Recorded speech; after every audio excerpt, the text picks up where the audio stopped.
Welcome back.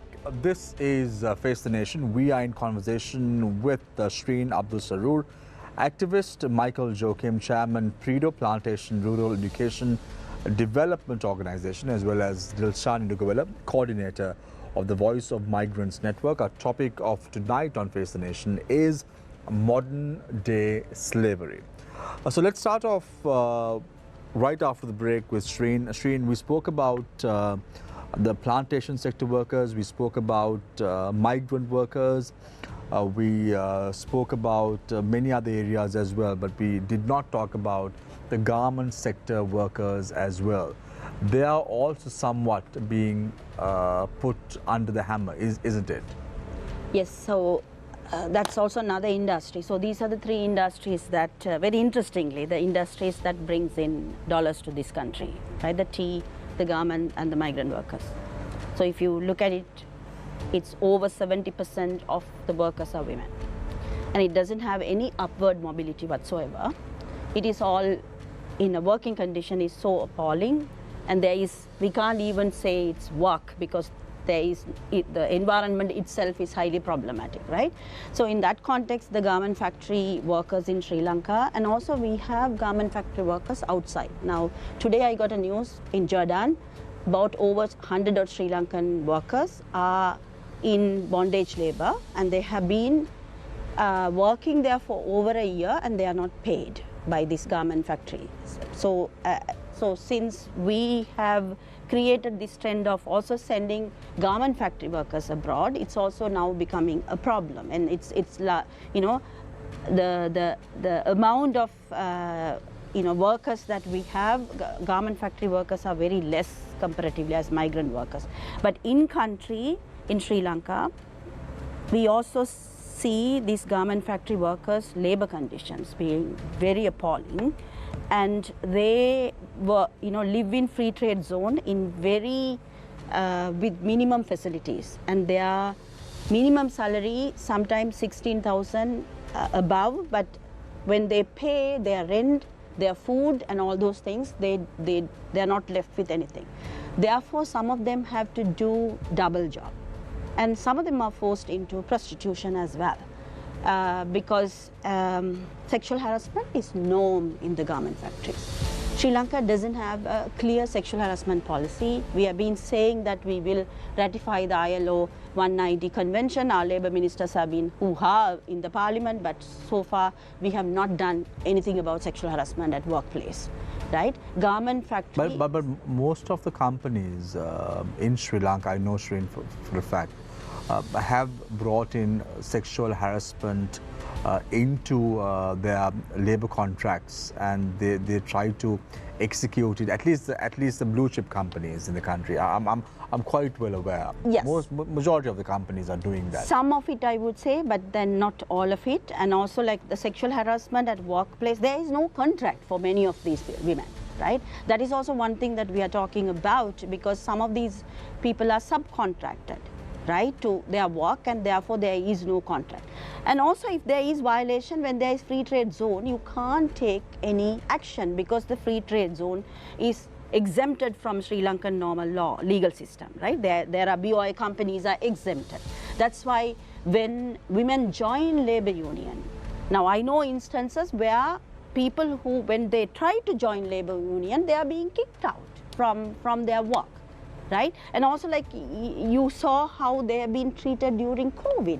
They were having COVID, fainting. They have been given Panadol, and they have been asked to work round the clock. And then we portrayed them as the reason for the second wave of the COVID, and they were just collectively taken by the Sri Lankan military in their night dresses, taken into centers, detained, and all those things. This is how our workers are being treated. Now, if you go to free trade zone, where the boarding houses, where they are being sheltered, you see like they are living in a small, like this upcountry lion houses. It's 10 by 10 or something like that. That's where they cook. They are sharing a room with somebody, and bare minimum facilities. And then some of them have got raped while traveling.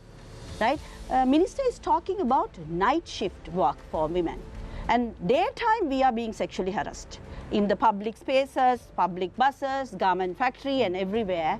How do you expect women to work in the night in a country where every other woman is sexually harassed in this country and they don't have policies, right? So, and also women are so scared to, like I know women who have to give sexual bribery to their supervisors when their machine is broken, jockey machine is broken, in order to meet the target, otherwise she will not get the salary. She has to go and give sexual bribery for that machine to be repaired, right? So this is the condition that we are keeping our garment factory workers. We are enjoying the dollars that they are bringing in, whether it's Maleha Makkal or... To be very honest, we cannot independently verify what you're saying. However, if what you're saying is true, the state of not only I have said, Special Rapporteur on Modern Day Slavery, who visited Sri Lanka on November 2021, his report says. I'm not saying, because we went around interviewing people, the report itself says Sri Lankan government has accepted that report. And they have said that they will fix it. This year, March, February, UPR, ICCPR, Sri Lankan government acknowledged that this is happening and they will fix it. So, Michael, when it comes to forced child labor, that was one of the areas that Shreen spoke about before. Do you see that happening in Sri Lanka? I know prior to 2010, forced child labor was the norm in the country. The people used to speak about this very vocally, about child labor in the country. But since 2010, I have not really heard about these claims coming out, because it seems there's a government regulated program that is on the way, that those who are below 16 years of age cannot be taken into the work space if they're on contract labor, and if so, they can only be used on Saturday and Sundays. And if you're above 18 years old, only you can work as contract labor or other labor in any factories. So do you see this happening in Sri Lanka even now when you speak about a child labor? Basically, I would say things have improved, in the sense now there was a time when the plantation child was seen as a child who was groomed to be a domestic worker. But then things have really changed. With education being given, education facilities being given, things have changed. And then children being employed from the plantation or elsewhere had significantly reduced. But after the economic crisis, we again see children are dropping out from school and then being either brought to Colombo or to work in areas. But this is again becoming a sort of a crisis in the future, because... No, but you see a lot of children are now educated. They know if they are being used for some work, they can reach out to the Women's and Child, the NCPA, the National Child Protection Authority, and voice their concerns. And I must say the NCPA has done a fairly good job over the last few years to nab those who are corrupt. There are issues, there are teething problems, but the NCPA also has done a lot of work in this regard. So is that something that you see a silver lining as far as the child labor factors are concerned? Yes, because we have also seen a number of NGOs doing child right programs where they have children clubs, train the children in children rights, and then we see children becoming aware of when the rights have been violated, contacting the women's and children desk in the police, or having contact with the police. So things have really changed. Yeah, but what I'm trying to say is, with the economic crisis, there is a danger of children being employed is increasing. That is, there is a danger now. Also, Shamir, the survey by the Department of Census and Statistics has shown that throughout the country, 55% of households are reporting that the schooling of children has been negatively affected, mainly because parents can't get their children to school, not in a school van, not on motorcycles, and of course they can't even think of tuition classes anymore. So all that will inevitably lead to less educated children in our country. So that issue will come up, and less educated means that they will probably not be able to get good jobs, whatever jobs there are in this terrible economy now. Yes, there's quite a lot to go on here because of the economic crisis. Would you agree to that? Yeah, I agree with this because we see there's a lot of children being dropping out from school, and where the parents have to opt who has to go for school and who has to drop out. So that's really happening. I have seen this in the plantation. Last year, just because that they were unable to get their exercise books, children were not going to school. So we had to organize other people, donors, to come and then give them exercise book and then ensure that they go to school. So this economic crisis, the more the economic crisis continues, there's a danger of children being dropping out from school, and then and that also may be leading to children being employed. Yeah, but when it comes to the estate sector, Neeraj, I must tell you, in the early 90s, when I used to visit Nuwara, I could see a lot of plantation sector workers plucking tea leaves, but you don't see that anymore. Yeah. At least there seems to be a migration from plantation sector workers to those getting higher jobs or being paid well, being educated, and you see that labor transition also taking place in Sri Lanka, which is good news. That means there are educated populace that is being developed in the estate sector as well, isn't it, Michael? Yeah. Actually, but there is also, don't forget that there's also internal migration of youth getting out of the plantation because they don't see the plantation work as something, a dignified work that they should do. So that there is internal migration. Now I must tell you something. Last year, I think beginning of this year in April, I went for a program where they had organized a program to felicitate children who had passed and then we are going to join the universities. I found at least 3 families having twins. Every twin is going to enter the university, but then I was wondering how they are going to even support one child. But that you see on one side the development that has taken place.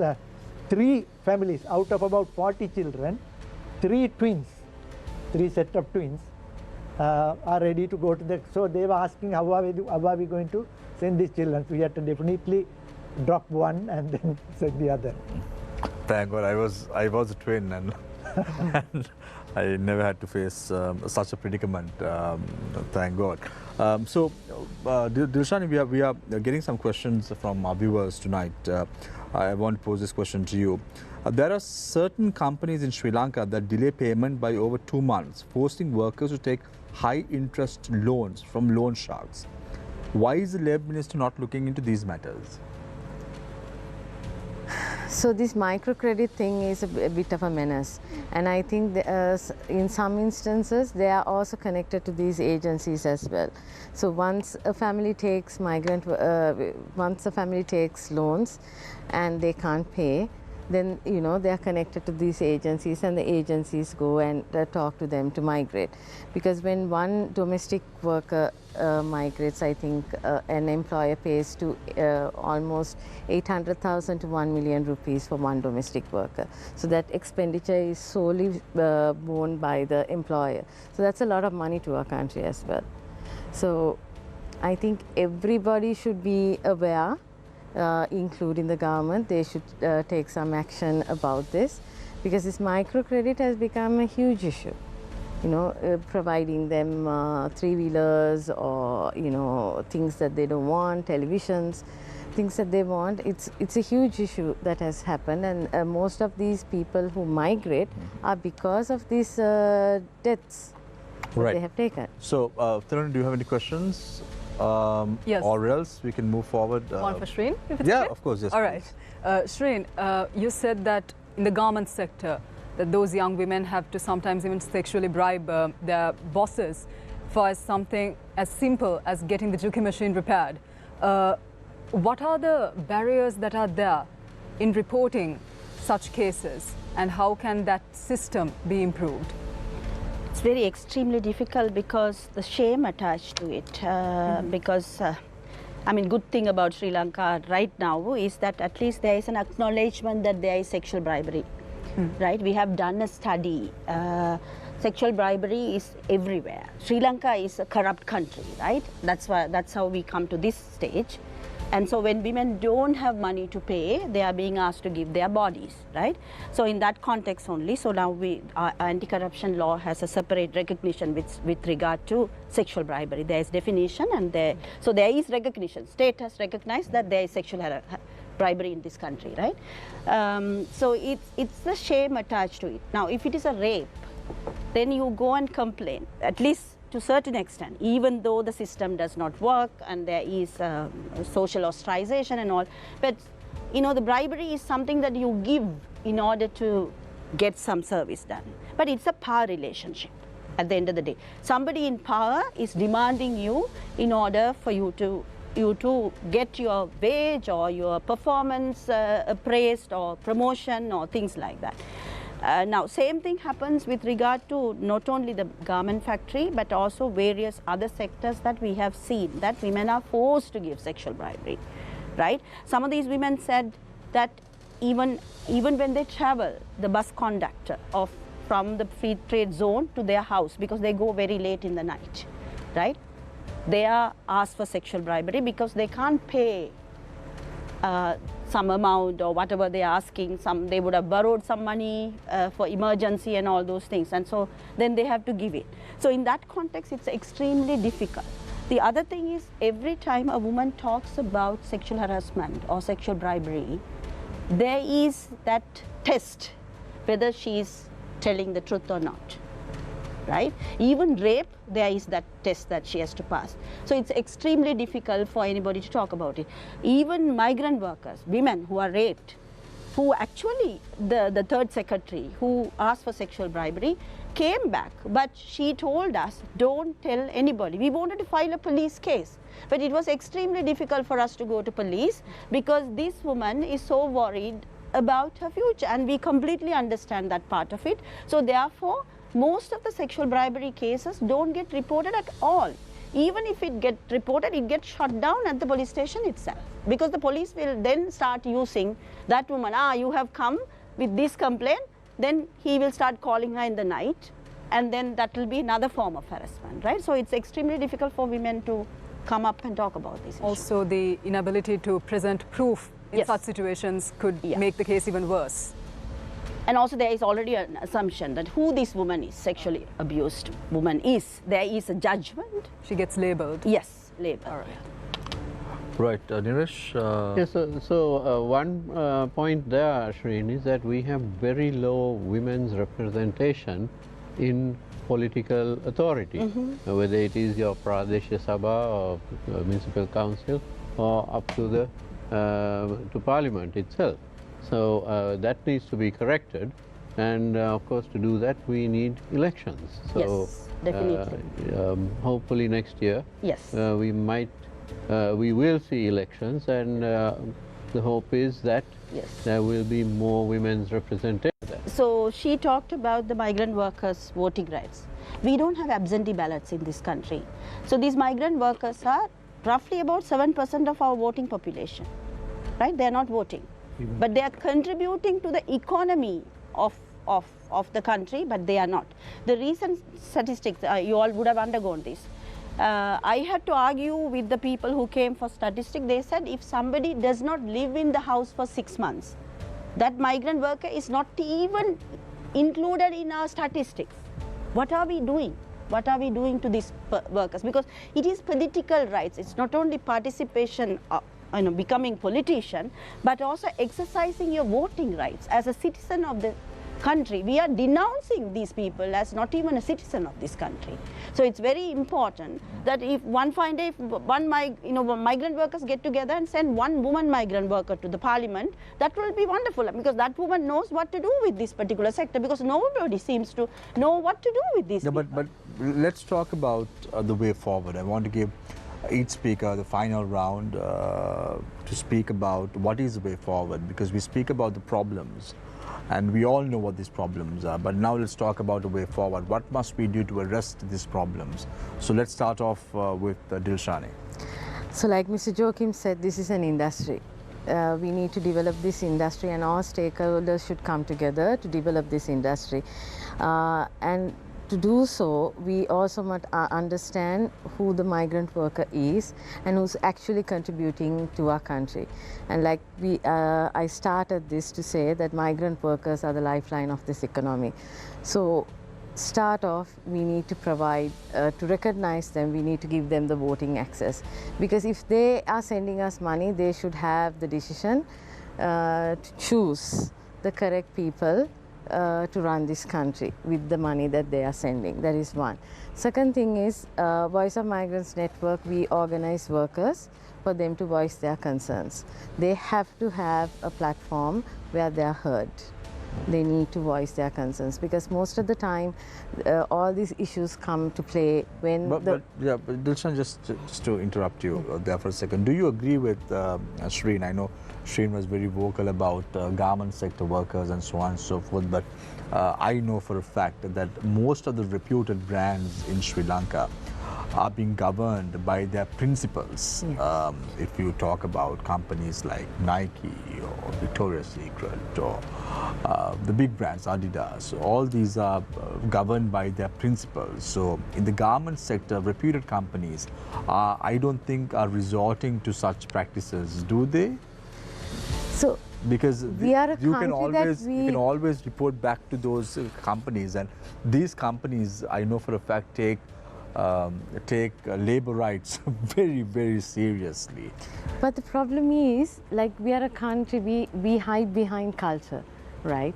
And like Shreen said, like, if I'm sexually abused, what am I gaining with my perpetrator going to jail? What am I gaining out of it? I'll be labeled, I'll be called, various names. My children are going to be affected. My family is going to be affected by this. What am I gaining out of it? Nothing. It's just that there is a lot of shame and stigma involved in it. So, like, we handle a lot of victims that are trafficked as well as abused, but they don't want to come forward. They don't want to come forward because what they say is, now I'm out of it, I want to live my life. So even, there are laws and policies and, what not in place. Like Shreen said, those workers will not come forward because there they're can be instances where a female, I understand where you're coming from, a female wouldn't want to come and voice their opinion because it might not just affect her now, it might affect her marriage, it might affect her future. For a lifetime. It's a lifetime. That's a lifetime. Yes. Even if my grandchild is going to get married, it's going to come out and they're going to talk about the grandmother being abused and things like that. Yeah. So nobody would want to come because that happens in the a public transport. Like how many women are getting abused, but nobody will want to talk about it. So and we see a lot of instances where women are being abused in private buses, public buses, and all the commuters don't do anything about it. Then the other thing is the other cumbersome procedures to complain about it. How many police officers do you have to tell your story to, go and get it reported or and there have been instances where when you go to complain to the police, they take advantage of you as well. Of course. So this is all the culture that Rani was talking about. This is the culture that we are having. So, and we are also, we like to live with what we have. We are I think we are a nation that, forgets and we enjoy and just, okay, this is what, what we say is this is our fate, and then we live with it. So I think the workers should stand up for their rights. They should voice their concerns and not expect others to, always, give anything in a platter. That has never happened. Workers haven't got their rights on a platter. So they have to. So these migrant workers, so even the returnees that are in these migrant societies, it's commendable because they might not migrate again. They're doing all that voluntarily, and they're working, supporting the potential migrant workers, supporting the families that are left behind, looking after the children that are left behind. So we're getting a lot of conflicting opinions from our viewers as well. So one viewer had said, The principals interview the employees periodically, confidentially, and the girls are happy. And factory owners are very, very concerned in situations like that. We respect everyone's opinion. That is why we are having this discourse. Yeah. And I try to take your comments and your observations as much as possible as far as it's constructive to the dialogue that we are having on the show tonight. So Dilshani, in conclusion, what must the Sri Lankan government do? In conclusion, I think not only the Sri Lankan government, but the community, the media, everybody involved should recognize these workers, recognize what they are doing for the country, and give them the proper recognition when it comes to their rights and their welfare. Thank you very much, Dilshan Nagola, Coordinator, Voice of Migrants Network, Michael Joachim, Chairman of PRIDO. Basically, I would say creating public awareness is one of the important things that should happen. And then the workers need to be organized, and then facilities given for them to sort of organize themselves and demand for their rights. I'll give you a simple example. As I said, on the 18th we had the Migrants Day when the minister was there, and then the migrant societies organized signature campaign where they wanted bureau office in Nuwara, and the children got involved, because children were also aware that how the parents are being affected when you don't have services which are accessible to them. So they were also demanding for the bureau office. On the stage, the children presented the memorandum to the minister. He was so taken up and then simply couldn't refuse the demand of the children. He immediately ordered the bureau officers to open the bureau office on the 7th of January in Nuwara. So what I'm trying to say I is, just hope they open it. no, it will no. Let us all. We are just this. That's a promise. We've seen all these openly promises. given, Yeah, and of course we will be following it up. Yeah, we see promises being made by politicians. That's right. Yes, I know. Every single time, but all these promises are not realistic and Yes. implemented. But what's Let's hope so. Let's hope so. What's important is to make people more and more aware. I think media has a lot to play in this. What are the areas that you give importance? How do you sort of make people aware on certain issues, particularly as to how the community need to pressurize the policy makers, and also ensure that the policy makers get the contributions of the people concerned, whether it's migrant or other workers. The policies need to be made with the collaboration, contribution with the purpose, with the people with whom those decisions is going to be affected. So I think that if that happens, the changes will come. We'll at least see some silver lining. That's right, as far as the tunnel is concerned. So let's move to Shreen Abdul Sarur, activist. So Sri Lanka Foreign Employment Bureau has 7 men. At least out of that, 4, they have to give way to 4 women, right? Because this migrant worker industry is mainly women, right? They should be. Like the political representation, every possible way, women's participation at the top ranking level is very important, because then we understand what is happening to our women, right? Then Sri Lankan Foreign Employment Bureau, if at all, it has to reform, because it has become an excuse for even our embassy officers to not to discharge their duty towards their citizens, right? Sri Lanka has, we are part of Vienna Convention. It very clearly states that when somebody gets into trouble, our citizens, it is our foreign ministries, the mission's responsibility to repatriate and make sure that they are safe and all those things. Now, time and time again, there is this excuse of calling on to Sri Lankan Foreign Employment Bureau, and then that doesn't work because that is part of the agencies. So that need to completely change. Sri Lankan government has to take responsibility for its citizens and make sure that people are safe. There should be effective bilateral agreement. Particularly when we send our migrant workers abroad, we have to be very careful of where we are sending them. We are sending them to places where there aren't much labor protection, right? And we need to make sure that when we send these women or men, we need to make sure that they are skilled enough to deliver the job. Then with regard to garment factory and the tea upcountry Malaya Hamakkal, At least the 200 years there is recognition, and we need more recognition in our budget with regard to the allocation, health, their well-being, their land, their housing and everything. And I hope next few years this will improve, because India has stepped in mega way, so that at least somehow fix this problem. With regard to garment factory, Sri Lanka is reviewed for GSP+. And next year, all the countries will be reviewed. So Sri Lanka has to be very careful, because we lost once the GSP+. We can't continue to have this appalling condition of the workers. And Sri Lanka has been reviewed time and time again by international bodies. We are also party because we have signed the conventions, including the Migrant Worker Convention. And one Sri Lankan representative is part of the working group, a former diplomat, right? So we need to make sure that we protect our people's rights and we put end to this human trafficking. But particularly with regard to this crisis time, our workers need that respect and that decent work and decent living. Thank you.